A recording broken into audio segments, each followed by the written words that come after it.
മഹാഭാരതത്തിലെ മുത്തും പവിഴവും തേടിയെത്തിയ നമ്മൾ ഇന്ന് ഈ യാത്രയുടെ സമാപനത്തിലെത്തിയിരിക്കുന്നു.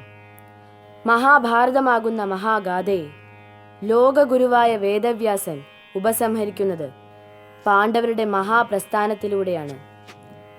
ധർമ്മം മാത്രമാണ് ശാശ്വതമാകുന്നത് എന്ന് നമുക്ക് മനസ്സിലാക്കി തരുന്ന യാത്രയിലേക്ക്, മഹാപ്രസ്ഥാനത്തിലേക്ക്.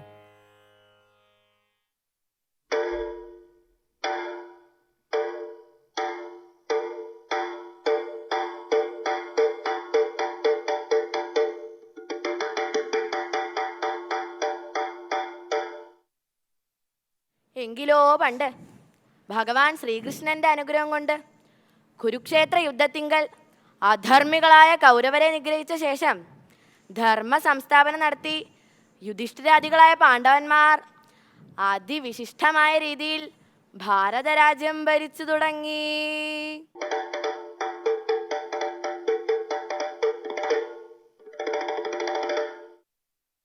ധർമ്മം പുനഃസ്ഥാപിക്കപ്പെട്ടു കഴിഞ്ഞാൽ പിന്നെന്താ വേണ്ടെച്ചാൽ ധർമ്മത്തെ പരിപാലിക്കണം, ധർമ്മം ഉപദേശിക്കണം. ധർമ്മത്തെ പരിപാലിക്കുന്നതിനായി സജ്ജനങ്ങളും മഹാപണ്ഡിതന്മാരല്ലേ എല്ലാവരോടും എത്തിയിട്ടുണ്ടല്ലോ. അങ്ങനെ അതിവിശിഷ്ടമായിട്ടുള്ള ഇവരുടെയൊക്കെ ഉപദേശം കൊണ്ട് ഭാരതം ശ്രേഷ്ഠ ഭാരതാവുകയാണ്.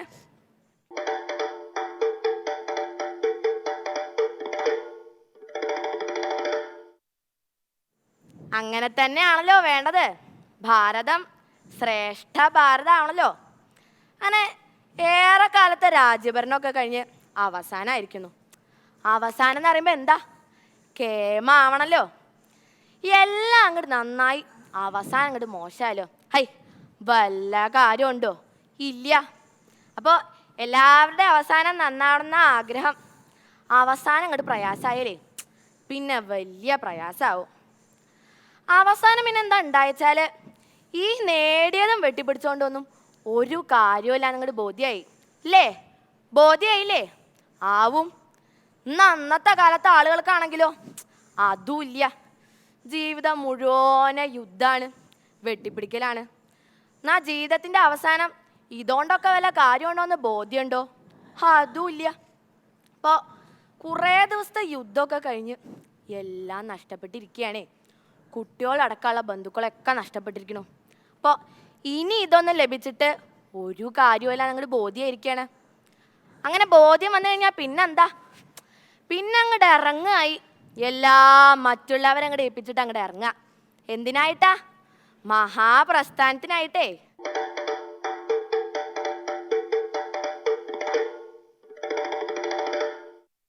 ഇന്നത്തെ കാലത്തെ ആളുകൾക്കാണെങ്കിലോ അതും ഇല്ല. മരിക്കണ സമയമാച്ചാൽ പോലും നമ്മൾ മറ്റുള്ളവർക്ക് ഒന്നും കൊടുക്കില്ല അല്ലേ? അങ്ങനെ തന്നെ അല്ലേ? അതെ. അപ്പോൾ പഞ്ചപാണ്ഡവന്മാരും ദ്രൗപദിയും കൂടി മഹാപ്രസ്ഥാനത്തിൻ്റെ യാത്രയ്ക്കായിട്ട് അങ്ങോട്ട് ഇറങ്ങി പുറപ്പെടുകയായി. എവിടുന്നാന്നറിയില്ല, കൂടെ ഒരു ശുനകനും കൂടിയിട്ടുണ്ട്.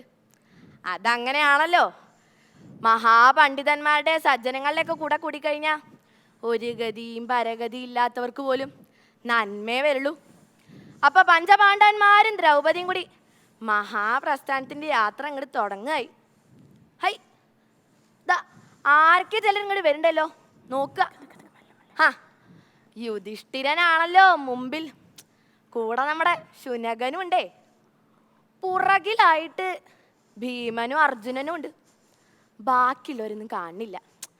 ബാക്കിയുള്ളവരൊക്കെ എവിടെയാണെന്നുണ്ടെങ്കിലേ ഈ മഹാപ്രസ്ഥാനത്തിൻ്റെ യാത്രക്കിടയ്ക്ക് അവരൊക്കെ അവരവരുടെ കാലഗതിനെ പ്രാപിച്ചു എന്നർത്ഥം.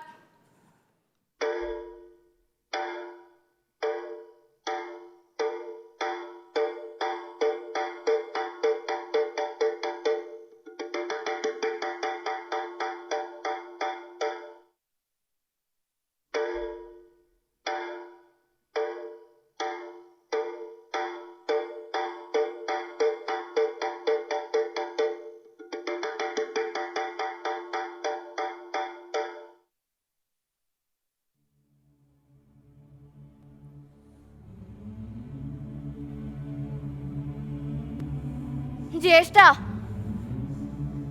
വില്ലാളി വീരനായ അർജുനനും വീണല്ലോ. കളിയിൽ പോലും ഒരു പൊളിവാക്ക് പറയാത്ത നമ്മുടെ പ്രിയ സഹോദരന് എന്റെ ഈ ഗതി വന്നു. അസ്ത്രവിദ്യയിൽ തന്നെ വെല്ലാൻ ആരുമില്ലെന്ന് അർജുനൻ അഹങ്കരിച്ചു. അതുകൊണ്ടാണ് അർജുനനും ഈ ഗതി വന്നത്.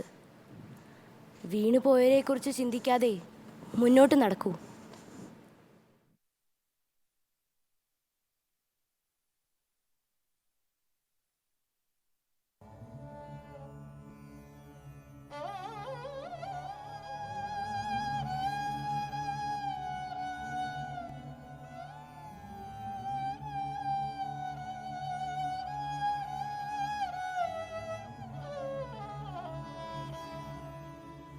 ജ്യേഷ്ഠ, ഇതാ ഞാനും.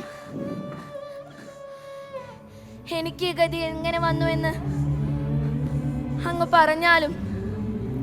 നീ ആവശ്യത്തിലധികം ഭക്ഷിച്ചു. മറ്റുള്ളവരെ കുറിച്ച് നീ ചിന്തിച്ചില്ല. നിന്റെ കരുത്തിലും നീ അഹങ്കരിച്ചു.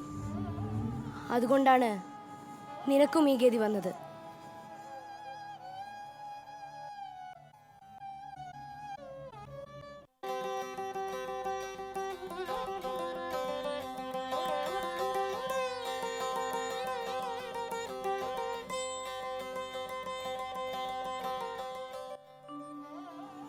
യുധിഷ്ഠിര, ധർമ്മനിഷ്ഠയിലൂന്നിയ നിന്റെ ജീവിതം നിനക്ക് സ്വർഗം പ്രാപ്തമാക്കിയിരിക്കുന്നു.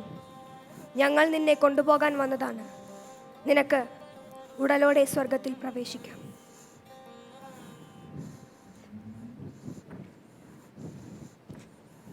വരൂ, തേരിലേറൂ. ദേവദൂതന്മാരെ, എന്നോട് ക്ഷമിച്ചാലും ഈ യാത്ര ആരംഭിച്ചത് മുതൽ ഈ സാധുമൃഗം എന്നെ അനുഗമിക്കുന്നു. ഇടയ്ക്ക് വെച്ച് ഇതിനെ വിടാൻ ഞാൻ ആഗ്രഹിക്കുന്നില്ല. മഹാരാജാവേ, അങ്ങയുടെ പ്രിയ സഹോദരന്മാർക്കും ധർമ്മപത്നിക്കുമില്ലാത്ത എന്ത് പ്രത്യേകതയാണ് ഈ നിസാര ജീവിക്കുള്ളത്? അങ്ങ് അവരെ എല്ലാം ഉപേക്ഷിച്ചു. അനശ്വരമായ സ്വർഗപ്രാപ്തിക്ക് വേണ്ടി അങ്ങ് ഈ നിസാര ജീവിയെ കൂടി ഉപേക്ഷിക്കൂ. ദേവ, അവരൊക്കെ സ്വന്തം ശരീരം ഉപേക്ഷിച്ചു കഴിഞ്ഞിരിക്കുന്നു. എന്നാൽ ഈ സാധുമൃഗം ഇപ്പോഴും എന്നെ ആശ്രയിച്ചാണ് കഴിയുന്നത്. അതുകൊണ്ട് ഇതിനെ വിട്ടൊഴിയാൻ എനിക്ക് സാധ്യമല്ല.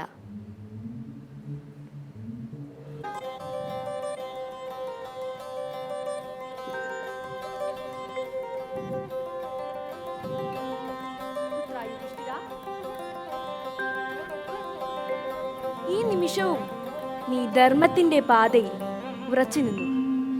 എൻ്റെ എല്ലാ പരീക്ഷണങ്ങളിലും നീ വിജയിച്ചിരിക്കുന്നു. ഇനി നിനക്ക് ഉടലോടെ സ്വർഗത്തിൽ പ്രവേശിക്കാം. വരൂ, തേരിലേറൂ.